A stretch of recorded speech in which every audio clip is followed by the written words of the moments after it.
Alhamdulillah Rabbil Alameen wassalatu wassalamu ala Sayyidil Mursaleen. Amma ba'du fa'a'udhu billahi minash shaitanir rajeem. Bismillahir Rahmanir Rahim. As-salatu wassalamu alayka ya Rasulallah wa ala alika wa ashabika ya Habiballah.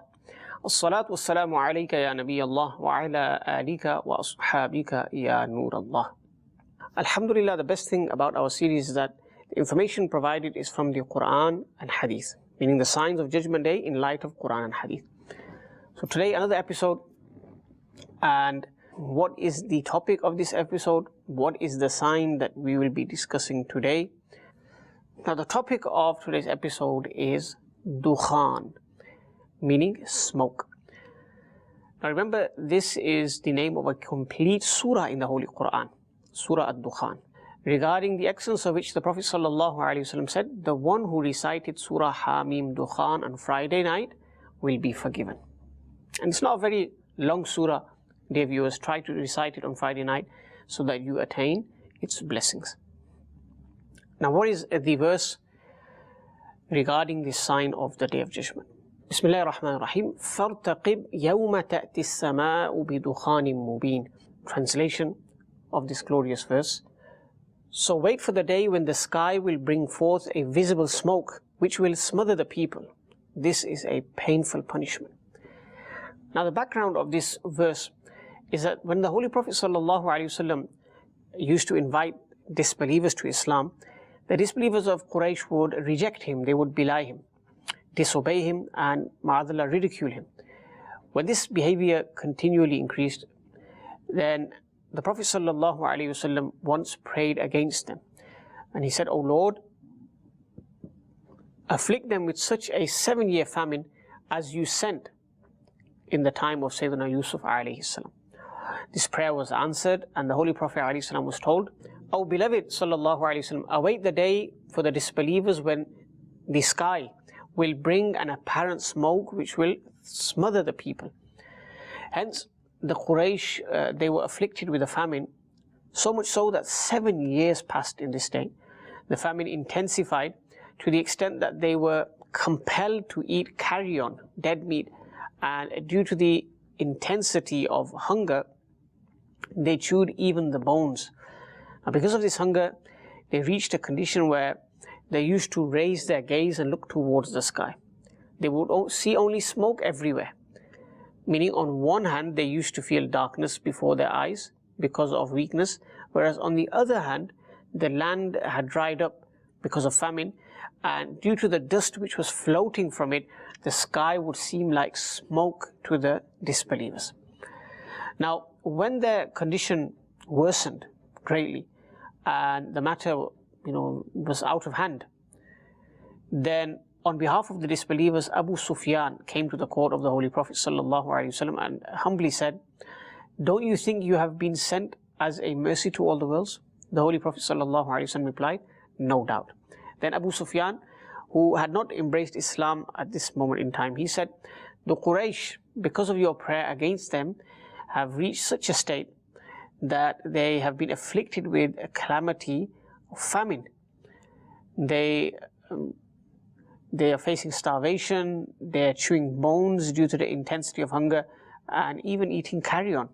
I ask you, for the sake of Allah and your kinship, please pray to Allah to eradicate this famine from us." Now when the Holy Prophet ﷺ prayed, the famine began to come to an end, and the disbelievers were free of this calamity. Now we pray at this moment in time as well in the court of Allah that we look around as Muslims are suffering many calamities, pandemics like the COVID-19. So we pray that, Ya Allah, O merciful Lord, have mercy on the ummah of the beloved Prophet ﷺ. By virtue of the beloved Prophet ﷺ, Ya Allah, eradicate these pandemics from the entire world. Now dear viewers, the word Dukhan, i.e. smoke, in this verse of Surah Ad-Dukhan, some Quranic commentators have said that it refers to the smoke inflicted on the disbelievers of Quraysh, and the incident I've already mentioned. And many Quranic commentators have the opinion that the smoke which is mentioned in this verse of Surah Ad-Dukhan means the smoke which will appear near Judgment Day. It will fill the east and the west. It will last for 40 days and nights. It will cause a believer to feel like he has a cold. whereas the disbelievers will faint. Smoke will emanate from their nostrils, ears and other holes of the body. Now we seek refuge in Allah subhanahu wa ta'ala. And the topic of our episode today is that very same smoke. Now the hadith of the Prophet sallallahu alaihi wasallam has stated the 10 major signs of Judgment Day. Amongst them, he sallallahu alaihi wasallam mentioned smoke as well. Let's listen to that narration. Hence, Sayyidina Huzaifa bin Usayd radiyallahu anhu says, the Holy Prophet sallallahu alaihi wasallam came to us while we were conversing with each other. And he alayhi salam said, what were you talking about? We said, we were talking about Judgment Day. He sallallahu alaihi wasallam said, Judgment Day will not occur until you see 10 signs. Number 1, smoke. Number 2, Dajjal. Number 3, beast of the earth, meaning an animal with a strange form. Number 4, rising of the sun from the west. Number 5, descent of Sayyidina Isa bin Maryam.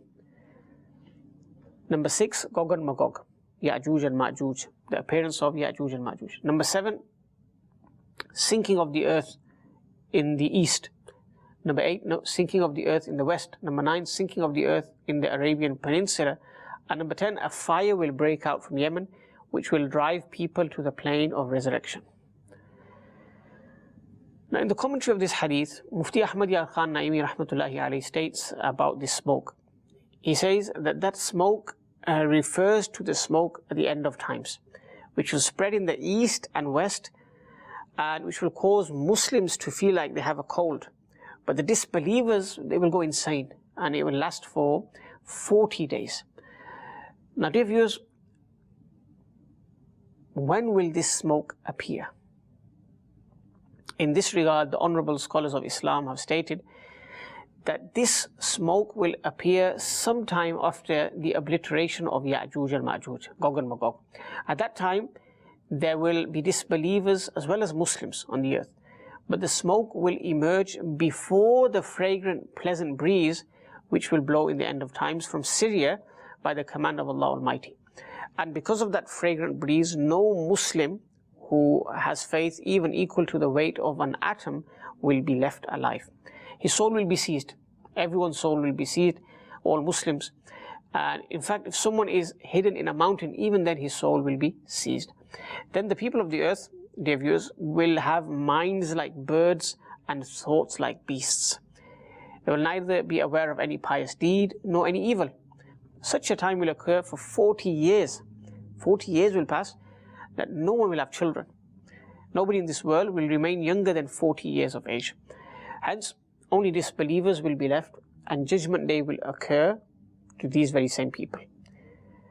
And once again, idolatry will prevail everywhere on the earth, and people will start worshipping their false deities, their false gods, and there will be none to utter the name of Allah Azza wa Jal.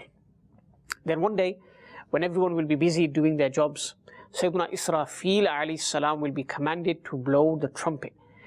In the beginning, its sound will be quite low, but gradually it will continuously become louder. People will listen to the sound carefully, fall unconscious, and then will die. The sky, earth, mountains, and even the trumpet, and Sayyidina Israfil alayhi salam, and all the angels will be annihilated. At that time, there will be none but He, meaning Allah Almighty, the only one. At that time, Allah Almighty will say, now just feel the dignity of this statement. Allah subhanahu wa ta'ala will state, لِمَنِ الْمُلْكُ الْيَوْمِ, for whom is the kingdom of this day? Now, where are the oppressors? Where are the arrogant ones? But who will there be to reply? No one will remain on the earth. Then Allah Almighty Himself will proclaim, لِلَّهِ الْوَاحِدِ الْقَهَّارِ, meaning the kingdom is for Allah, the one, the dominant upon all. Then, when Allah Almighty wills, He will again grant life to Sayyidina Israfil alayhi salam and create the trumpet, and will command him to blow the trumpet just as before. As soon as the trumpet is blown, all the earlier ones and the latter ones, the angels, the humans, the jinns and animals, they'll all become alive. Now first of all, the Holy Prophet ﷺ will rise from his blessed grave in such a way that he will be holding the hand of Sayyidina Abu Bakr Siddiq radiallahu anhu with his right hand, and Sayyidina Umar Farooq radiallahu anhu with his left hand. Then he will take all those Muslims who are buried in the graveyards of Makkah and Medina with him, meaning Jannatul Baqi and Jannatul Ma'ala. He will head to the plain of resurrection, Mahshar, and Judgment Day will occur. and everyone will be presented in the court of Allah Almighty for accountability. So viewers, this was today's episode. Inshallah, there'll be many more episodes to view. Always be mindful that we have to be presented in the court of Allah Almighty. This is what this series and these episodes should teach us. Don't just watch these episodes for pastime. Now, one of the purposes of starting this series was to make us remember Judgment Day. All of us will be held accountable for our deeds. We need to lead such a life that on the Day of Judgment, we don't suffer and face any embarrassment. Remember us in your prayers. Inshallah, we'll be back with another episode. Until then, we should all repent truly, wholeheartedly, and incline ourselves towards good deeds. May Allah Jalla wa Ala accept what has been said. Ameen. Bijahin Nabi al-Ameen. Sallallahu alayhi wa sallam.